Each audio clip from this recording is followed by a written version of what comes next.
आप देख रहे हैं वतन समाचार। दिल्ली में जहां जहां ओजोन के बोर्ड लगाए गए थे, वहां के मकीनों में अभी भी खौफ व हरास और दहशत का माहौल बना हुआ है। लगातार दिल्ली के एमपीज की तरफ से कहा गया कि जो इलाके पुश्ते के इस पार हैं, उनको डरने की जरूरत नहीं है। खास तौर से रामवीर सिंह विधूड़ी हों, जो दिल्ली भाजपा में सांसद हैं, और साथ ही मनोज तिवारी और हर्ष मल्होत्रा। चूंकि ये सब जो इलाके हैं, ये ज्यादातर जो अफेक्टेड इलाके हैं, वो या तो रणवीर सिंह विधूड़ी के इलाके हैं, या हर्ष मल्होत्रा के इलाके हैं, या फिर जो है मनोज तिवारी के इलाके हैं। दिल्ली के इन सांसदों ने लगातार लोगों को आश्वासन दिया कि लोगों को डरने की जरूरत नहीं है। चूंकि कानून भी ये कहता है कि जो पुश्ता जब बन जाता है, तो पुश्ते के जो अपोजिट का जो इलाका है, यानी जो जमुना जी के अपोजिट का इलाका है, वो इलाका जो है वो ओजोन से बाहर हो जाता है, या फ्लड एरिया से बाहर हो जाता है। अब जैसे ही वो फ्लड एरिया से बाहर हुआ, वो अपने आप वो ऑटोमेटिक ओजोन से बाहर हो जाता है। यहाँ के लोगों का ये भी कहना है, खासतौर से अबुल फजल या शाहीन बाग के लोगों का, कि पहले काफी चीज इलाके जो है वो ओजोन से बाहर थे, लेकिन अब उनको ओजोन में डाल दिया गया। लेकिन आज हम आपसे शाहीन बाग या अबुल फजल की बात नहीं कर रहे हैं, बल्कि कंचन कुंज और मदनपुर खादर के आसपास के इलाकों की बात कर रहे हैं। आप तस्वीरों में देख सकते हैं कंचन कुंज या मदनपुर खादर का एक जो इलाका है, जहां पर जेसीबी अपना काम कर रही है। वही फिर एक पुराना शेर कि लोग टूट जाते हैं एक घर बनाने में, तुम तरस नहीं खाते बस्तियां गिराने में। आज जिस तरह से एक के बाद एक कई बिल्डिंगें जो है उनको पंक्चर कर दिया गया। अब जाहिर सी बात है, वो बिल्डिंगें रहने के लायक नहीं रही। लेकिन सवाल ये पैदा होता है कि ऐसे समय में जब प्रधानमंत्री मोदी विकसित भारत की बात कर रहे हैं, वो देश को दुनिया की सबसे बड़ी अर्थव्यवस्था बनाने की बात कर रहे हैं, माशी मैदान में इकोनॉमिक एम्पावरमेंट की बात कर रहे हैं।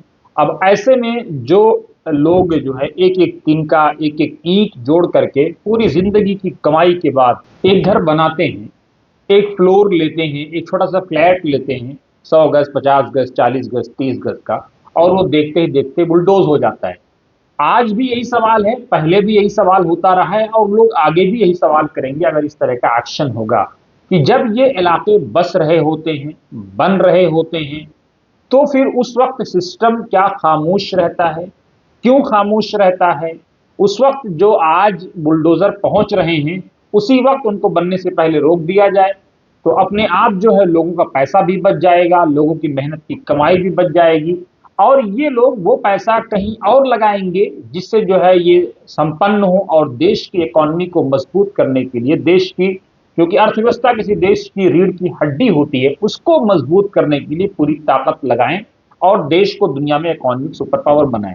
अब अगर आज ये इनके घर गिर गए, जो आप तस्वीरों में देख रहे हैं, बुलडोज हो गए, इनको पंक्चर कर दिया गया, फिर ये बेचारे, इनकी एक नस्ल ने एक फ्लोर बनाया, दूसरी नस्ल फिर जो आएगी वो फिर इसी में लग जाएगी। वैसे रोटी, कपड़ा और मकान, ये सरकारों की बुनियादी जिम्मेदारी होनी चाहिए। लंबे समय से ये डिमांड होती रही है कि रोटी, कपड़ा और मकान। प्रधानमंत्री मोदी ने स्वयं इस बात को कहा था कि किसी देशवासी के सर से जो है छत जो है वो हर देशवासी को प्रोवाइड कराई जाएगी।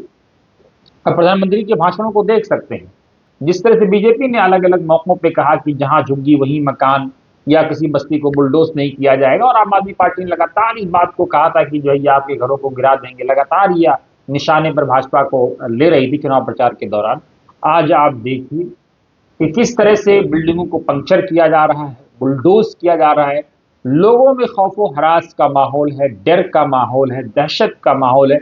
आखिर ये जाएं तो जाएं कहां, किसके सामने अपनी फरियाद लेकर के जाएं?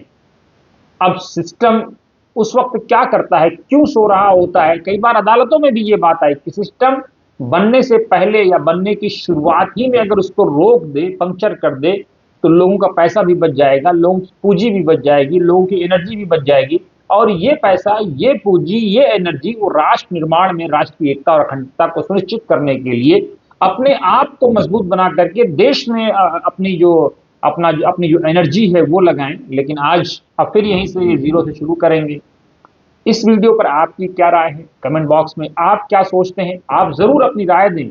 लेकिन ओजोन के इलाकों को लगातार ये डिमांड बढ़ रही है कि सरकार को चाहिए कि ओजोन के जो इलाके हैं उनको ओजोन से बाहर करे। जो लोग पुश्ते के इस पार यानी जमुना के अपोजिट में रह रहे हैं उनको ओजोन से बाहर करे।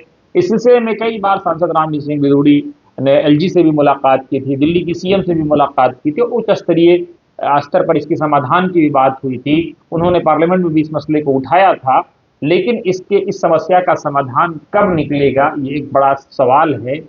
और सवाल के पीछे भी एक बड़ा सवाल है और उस सवाल में जवाब है कि आखिर अपने लोगों को कब यकीन, इत्मीनान और सुकून की नींद मैसर होगी, कब वो फ्री होकर के इस ओजोन की दहशत से निकल करके अपने बच्चों को शिक्षित बनाएंगे और शिक्षित बना करके राष्ट्र निर्माण के लिए उनको वक्फ करेंगे। आप बने रहिए वतन समाचार के साथ।